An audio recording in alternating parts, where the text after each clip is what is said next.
following video is a copyright production of the Arkansas Association of High School Officials. Visit our website at AAHSO.com. The Arkansas Association of High School Officials. We're helping good officials get better. Technical assistance provided by Dax Hill, Greg Downham, Tyrone Blanks, and George Demetrio. Our video editor is Kenny Sanders. Our executive producer is Walt Coleman. I'm your host, Todd Allen. Tired of reading line after line of the National Federation of High School Rulebook and still not learning the rules? Let me recommend to you the Reading Study Guide to the NFHS Football Rules. It's written in concise and easy to understand language, and it's practical. It helps you understand how the rule applies to the game, and that makes you a better football official. The Reading Study Guide to the NFHS Football Rules. When you're through learning, you're through. The game keeps getting faster. The players keep getting bigger. I just want to get better. Expand your rules knowledge. Computer-generated animation gets you on the field where you need to be. GetItRightTraining.com. Get your game to the next level. For your copy of Get It Right at GetItRightTraining.com. Enter the promo code AAHSO at checkout. Let's talk about illegal forward passes. In particular, what we're talking about is intentional grounding. And illegal forward passes are contained in the National Federation Rule 7.5.2. And we look at D, and it just says Article 2 is an illegal forward pass is a foul. Illegal forward passes include, and now we go to D, a pass intentionally thrown into an area not occupied by an eligible offensive receiver, or in E, a pass intentionally thrown incomplete to save a loss of yardage or to conserve time. There is one exception, and this is the one we're all familiar with.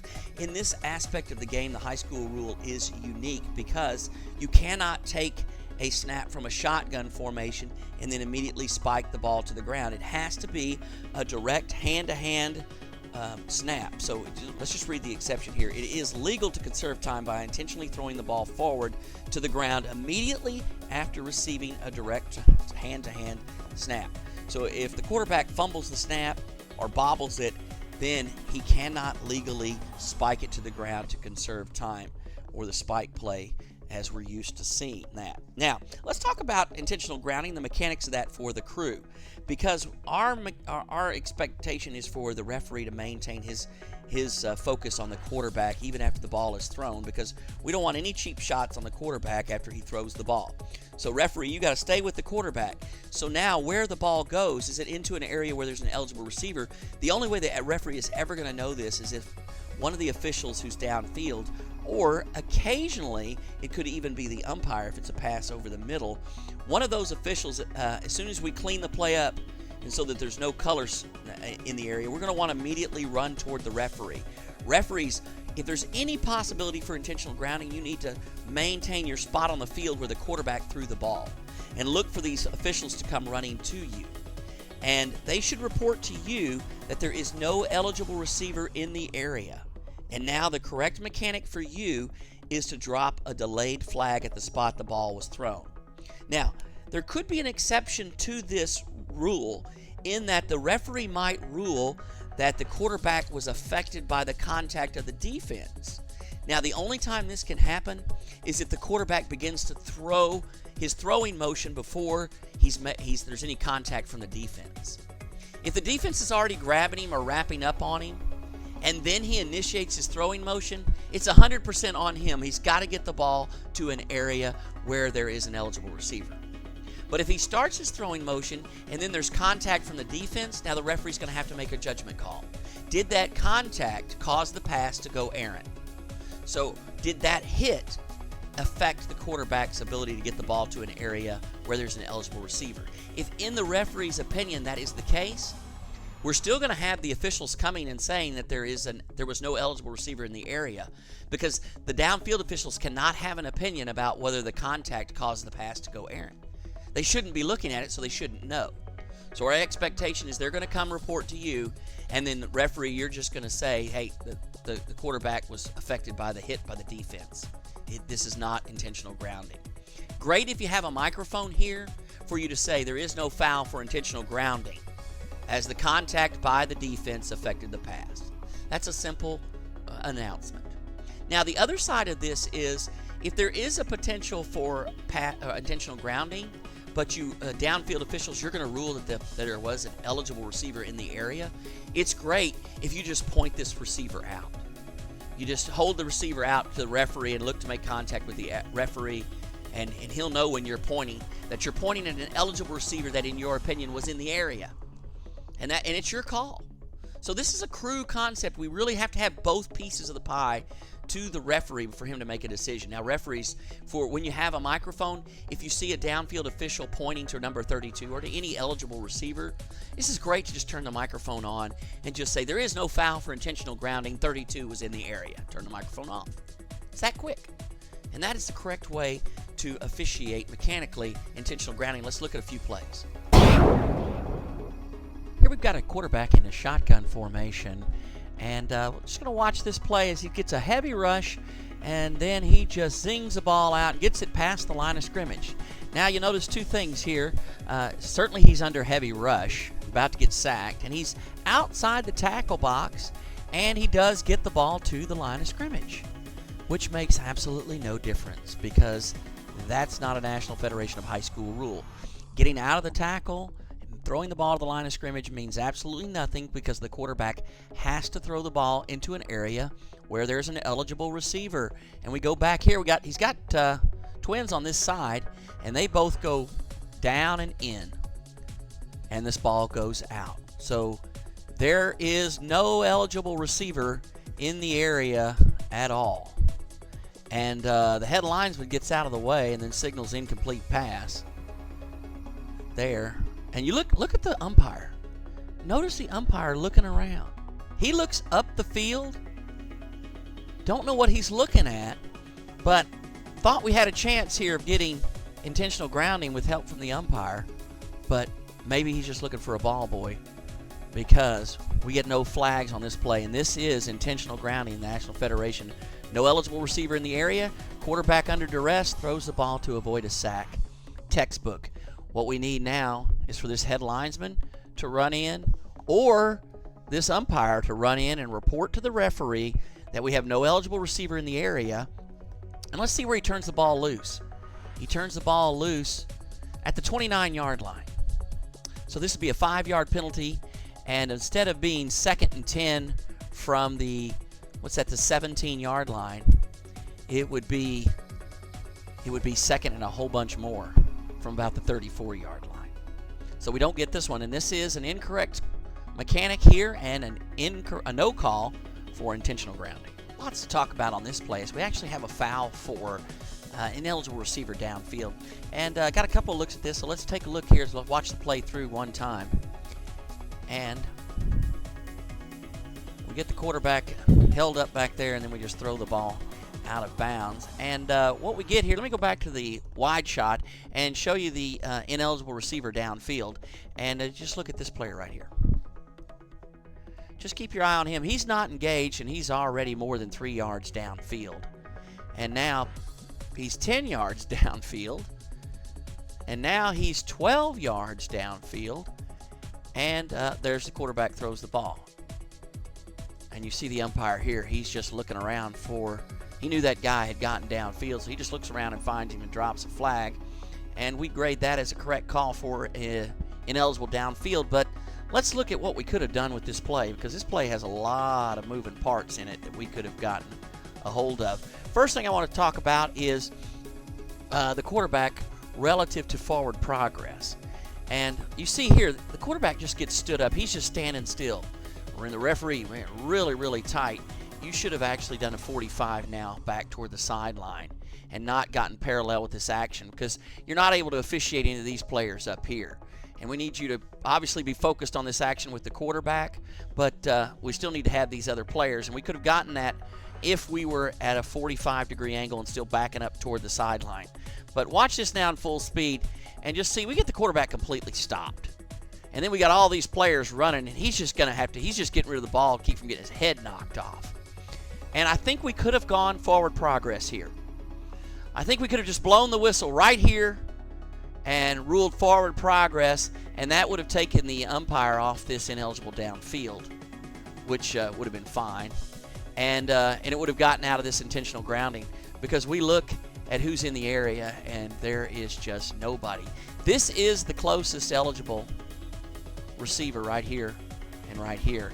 And you see there the ball lands out of bounds, and it crosses the out of bounds at about the spot where the head linesman is, maybe a yard or two further up the field.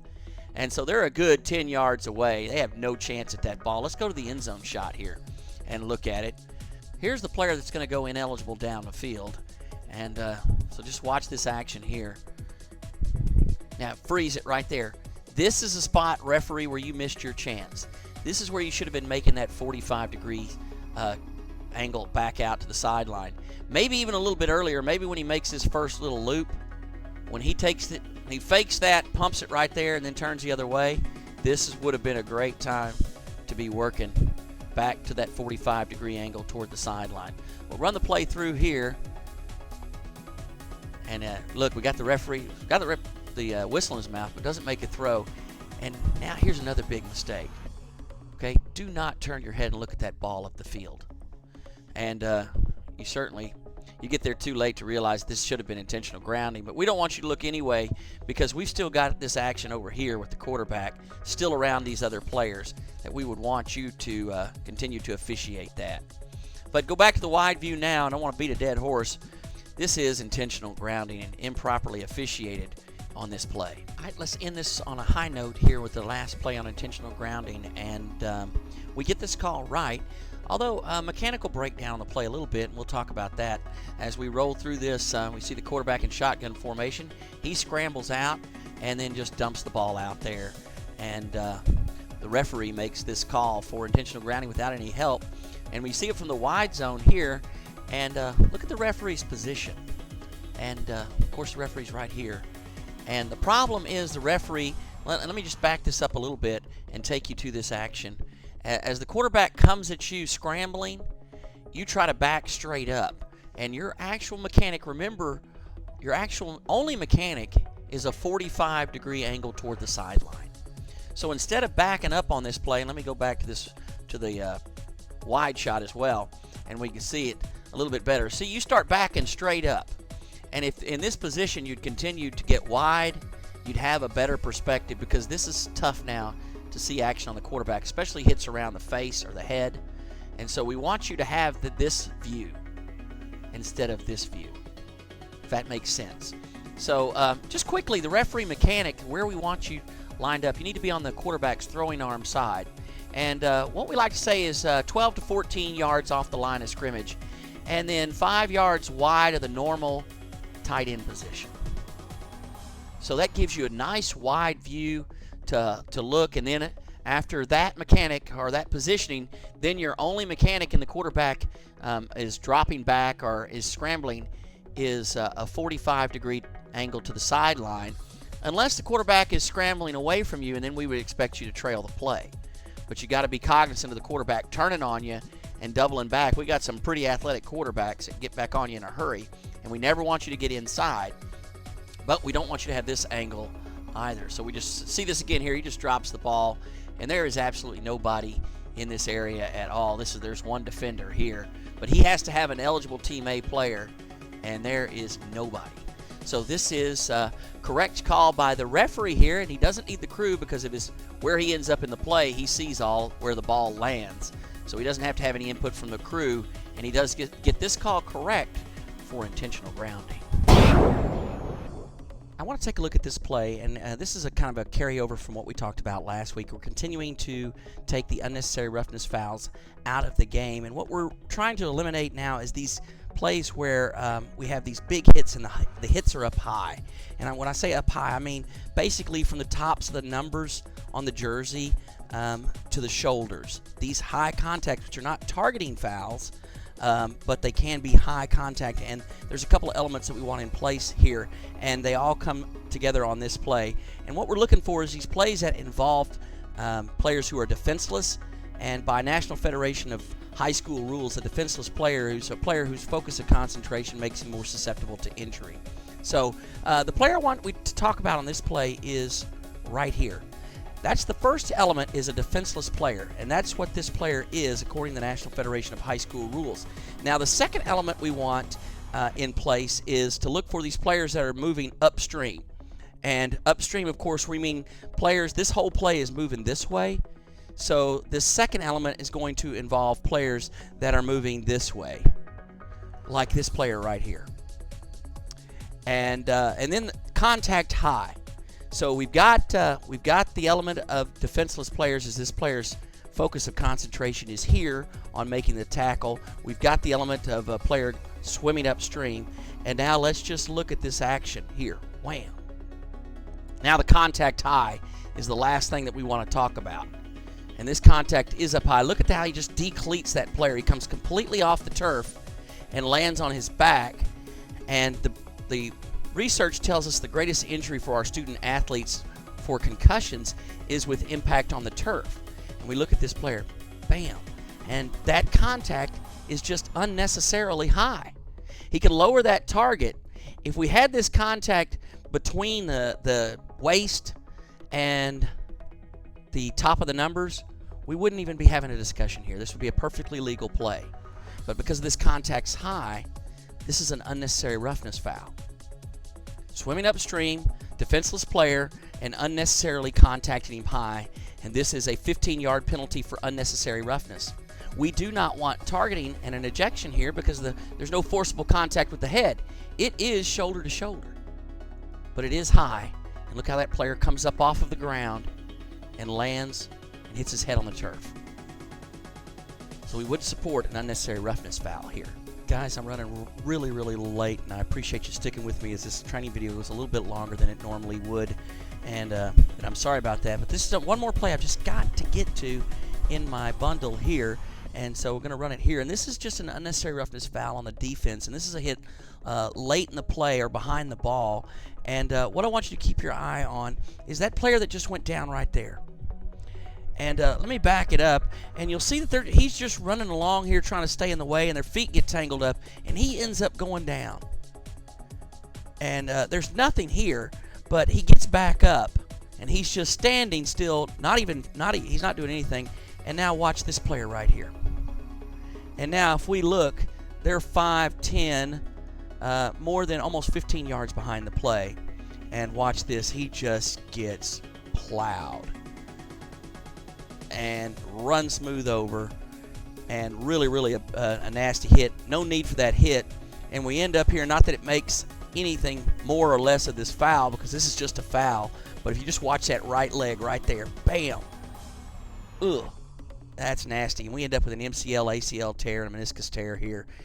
Just a serious injury on the play, and no need for it. Absolutely out of the play, and just get steamrolled when we could have easily avoided the contact, but we choose not to, and we choose just to punish our opponent here, and we end up with a serious injury. And this is an unnecessary roughness foul that we don't get. Should have been called. Looks like our line judge is thinking about it, but he then passes on it and goes on and finishes up the play here, and this is a UNR foul. Should have been called. No need for this action, and we got to get these calls. That's it for this week. I know that I ran late, and I appreciate you sticking with me this long. Here's my email address. It's todd@aahso.com. If you'd like to share some stories with us about how you're using the videos or what we can do to make you better. The Arkansas Association of High School Officials. We're helping good officials get better. Until next week, Todd Allen saying, hope to see you on the field really soon.